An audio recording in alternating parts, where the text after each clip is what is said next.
meter. Ya.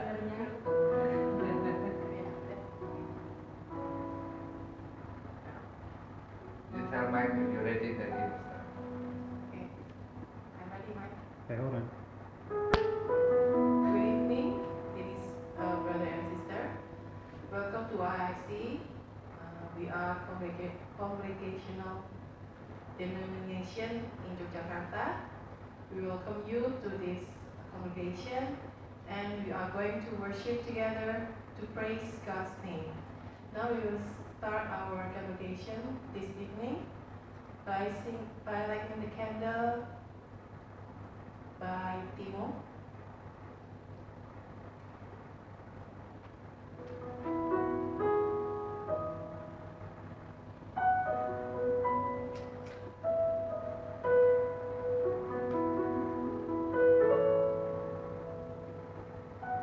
Thank you, Timo.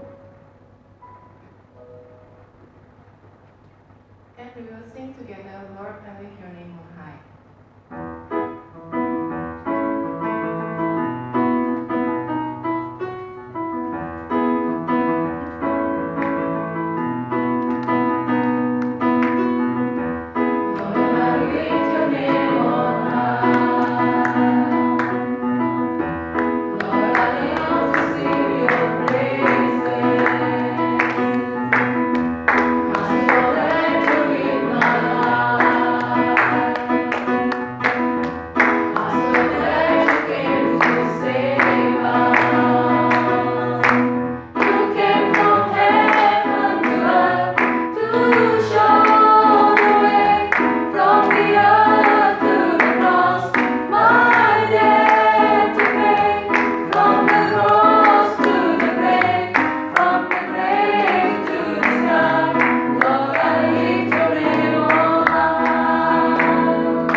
say in our daily life. Thank you, Lord Jesus. Please be with us in this convocation. Be upon our hearts, be upon our in this convocation, so we are able to give our heart, we give our life for your glory. Thank you, Lord Jesus. In Jesus' name we pray. Amen. Now we are going to sing There Is None Like You.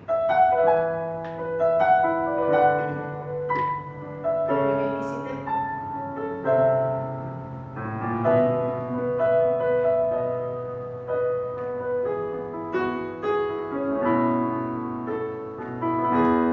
There is none like you. No one else can touch my heart like you do.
all of you.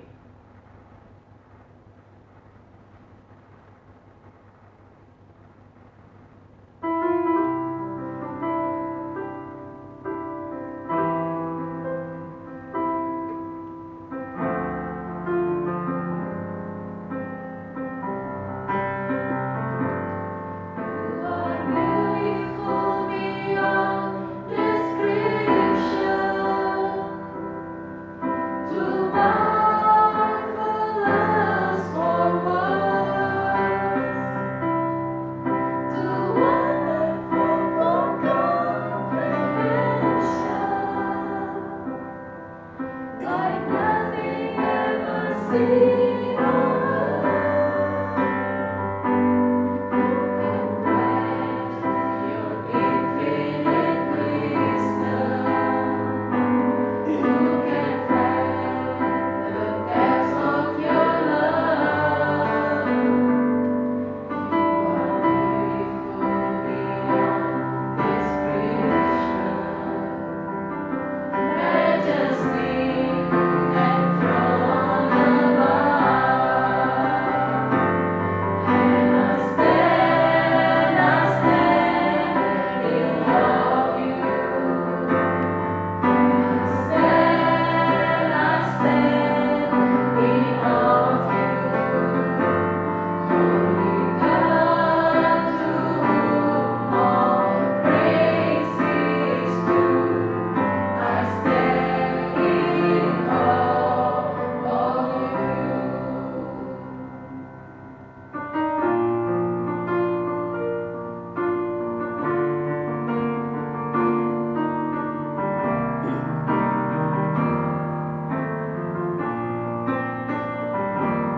You are beautiful beyond description. Yet God crushed you for my sin. In agony and in affliction, cut off and I'm my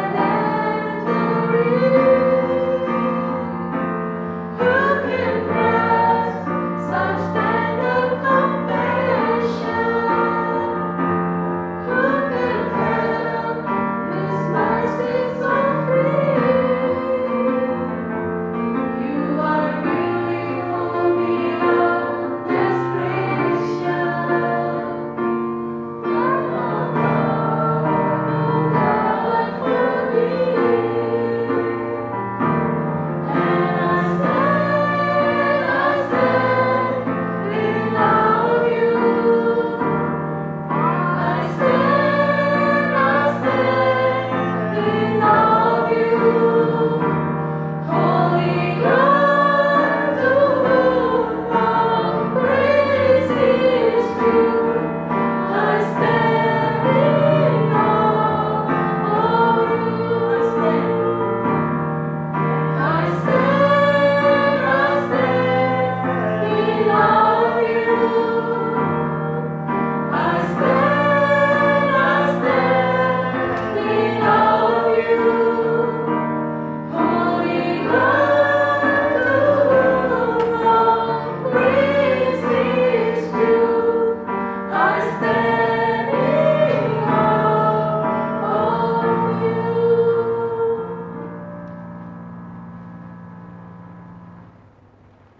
The sermon today will be delivered by Daniel Pianma.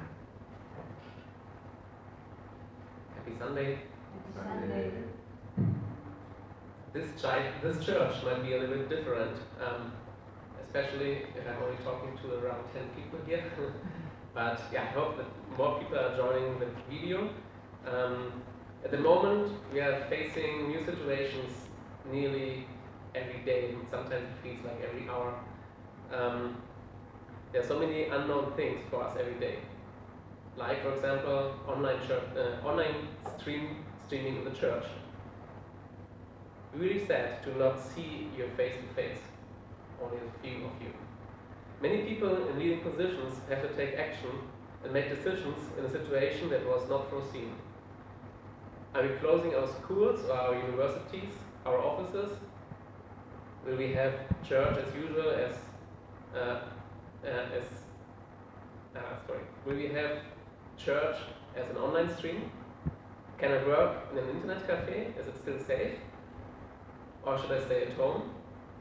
But also like really different questions like, should we lock down our country? What will be the consequences?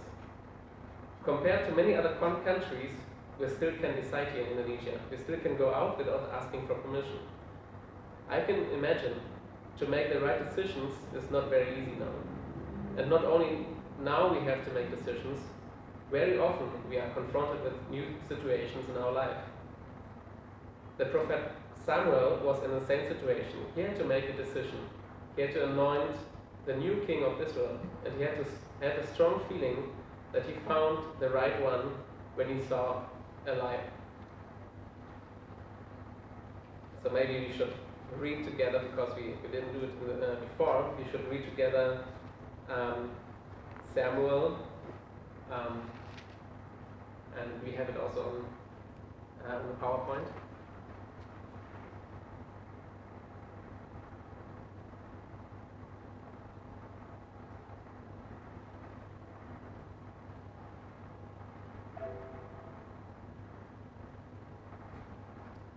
So it's in Samuel 16.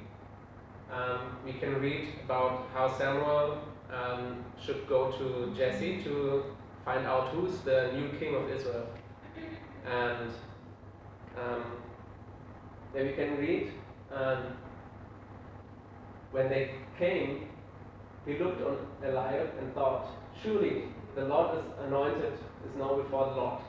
So he thought like Eliab is maybe the oldest son of Jesse. He thought, wow, I think that's the one. But the Lord said to Samuel, do not look on his appearance or on the height of his stature, because I have rejected him, for the Lord does not see as mortals see. They look on the outward appearance, but the Lord looks on the heart.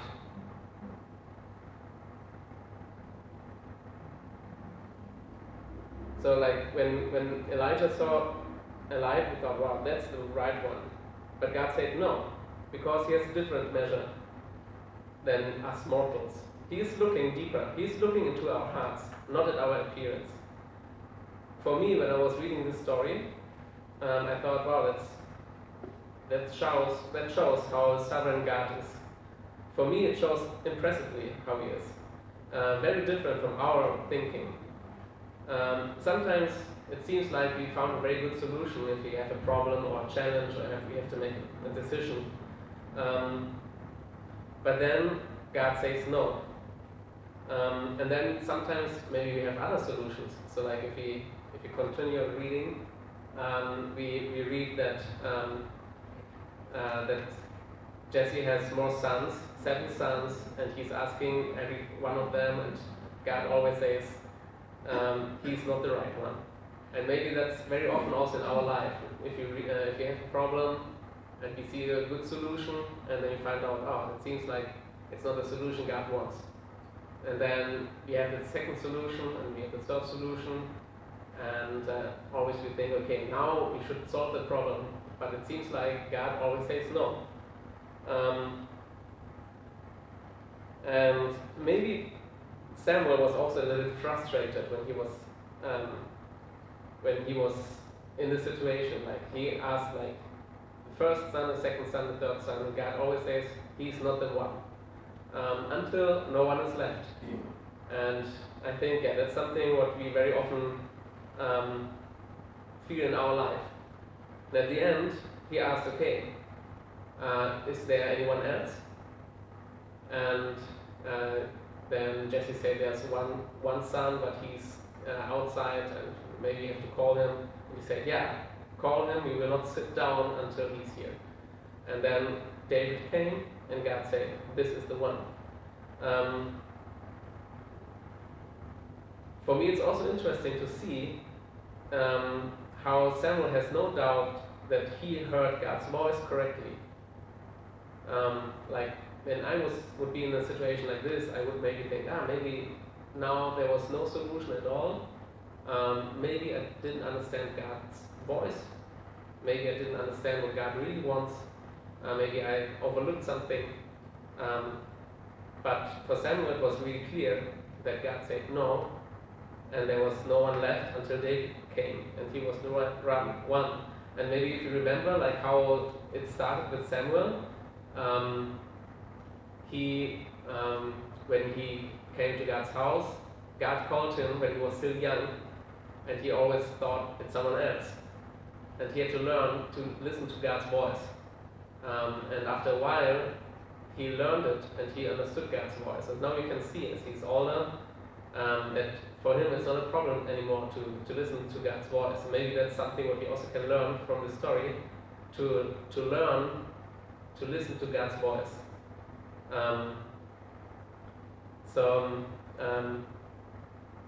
In any situation, we do not have to understand the actual situation, but we are all well advised if we follow Him, if we listen to His voice, who has the godly perspective on things, who is looking much deeper than we do.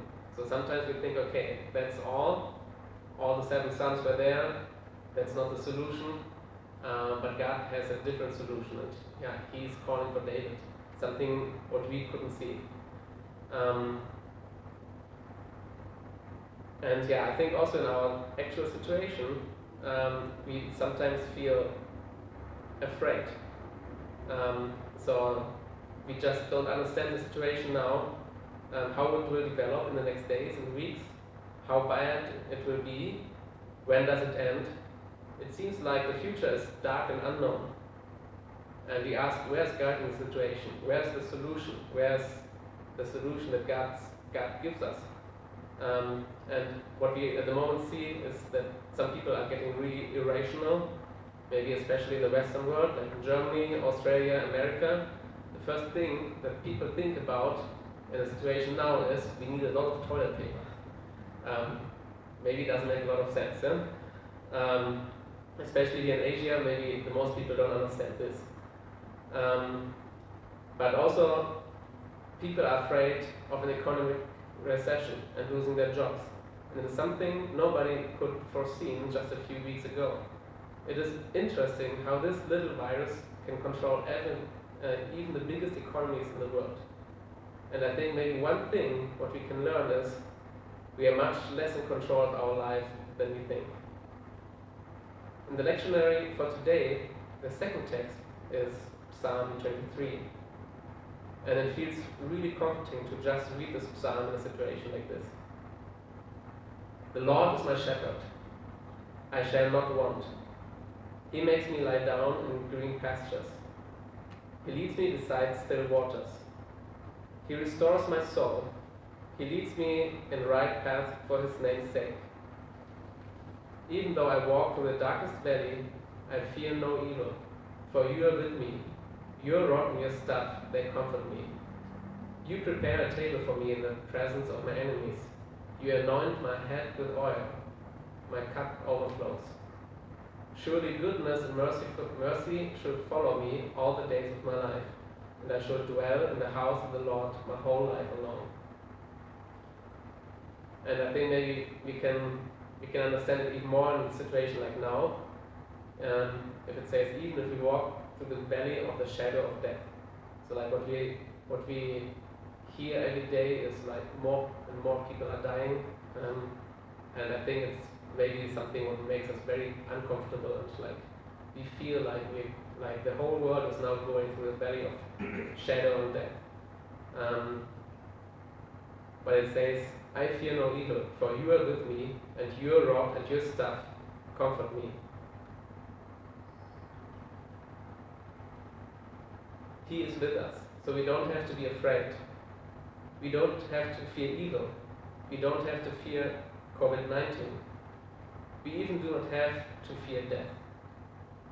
The Lord is our shepherd. He is with us. His rod and staff comfort us. I felt the same in several situations of my life. When I changed, for example, my university and I went to another place, I felt it's also like darkness in front of me. I didn't know what happens. Some things didn't work out as I thought, and I thought maybe I should study something totally different. Also, when I lost loved ones, when people died, um, I felt actually the same, like it says in this psalm, that God is with me. I don't have to fear these things. It was a very strong experience several times in my life. I could not explain why. Sometimes situations are very difficult, and I could not explain why it should happen like this. But I felt how God was with me and how He was there to comfort me. So what can we learn out of this? What is the conclusion? We already learned that God looks deeper in our situations, that He has solutions that are not on our list. Like, for example, David, who had to be called from the field. And we learn that God is with us even in difficult situations, even in the valley of death. This does not make the situation better, but if we can trust that God is in control, and if we know that God is with us, I think it helps us to free our mind. We don't have to act or react out of fear, but can be a light in the darkness. In the lectionary for today, the third text talks about being children of light. We can read this in Ephesians 5, verse 18 to 14.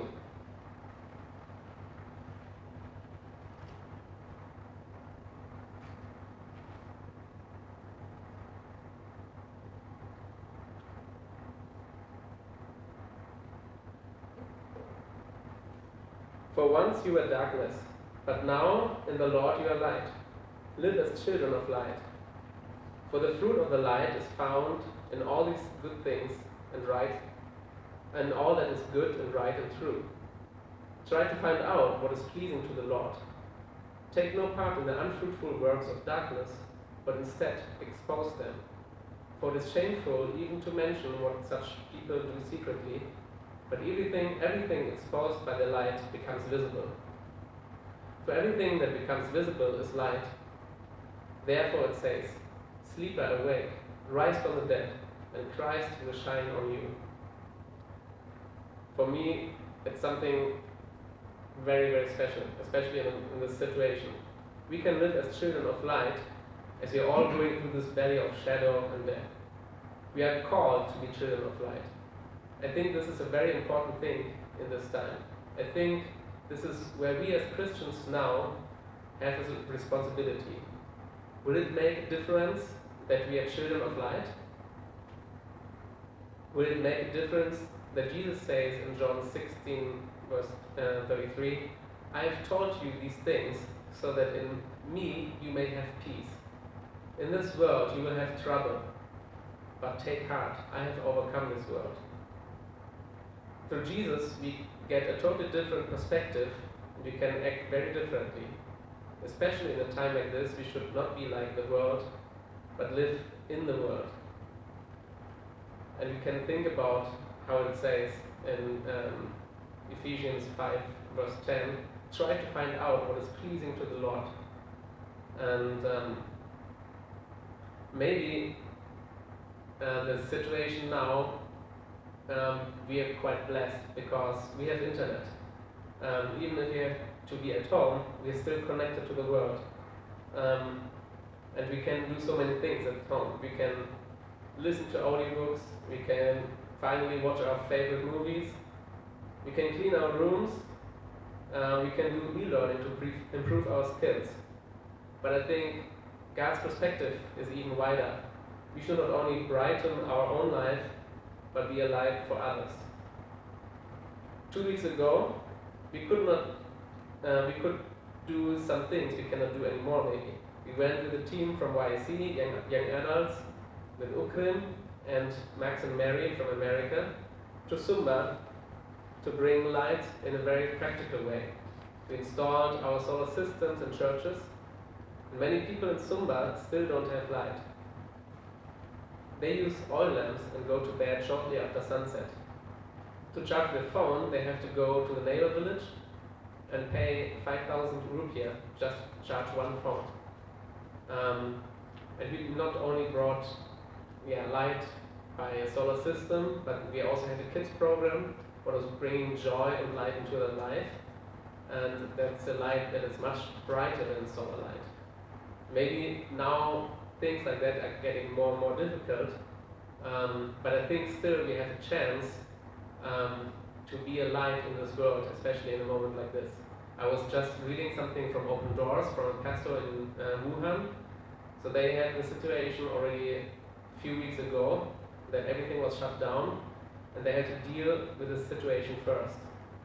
They also had to change to online services and did other things, and like he was telling that actually people are meeting more often now online and have twice as often prayer meetings than in the time before. So they prayed much more often and much longer, and they also helped in practical ways by, for example, sharing, giving mass to others. And also at YIC Young Adults, things are changing. People think about this Ephesians 5 verse 10, where it says, try to find out what's pleasing to the Lord. For example, Jeremiah started a group to find a Corona buddy. What is a Corona buddy? A Corona buddy is someone where we can share life, where we can pray for, where we can just share what is going on in our life.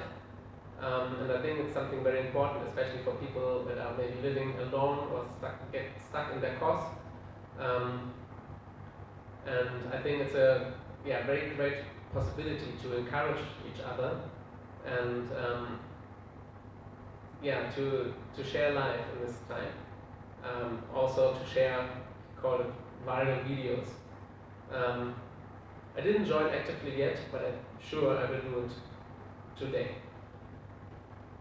And I'm sure everyone knows this one, WFH or WFH. So I didn't know it a few days ago, but it seems like in Indonesia everybody likes abbreviations like work from home. And I think there should be two new ones. It's CFH and PFH. Church from home, like the most people are doing it now, and PFH is pray from home. God hears our prayers everywhere, and our prayers are important. Prayers are powerful. Prayers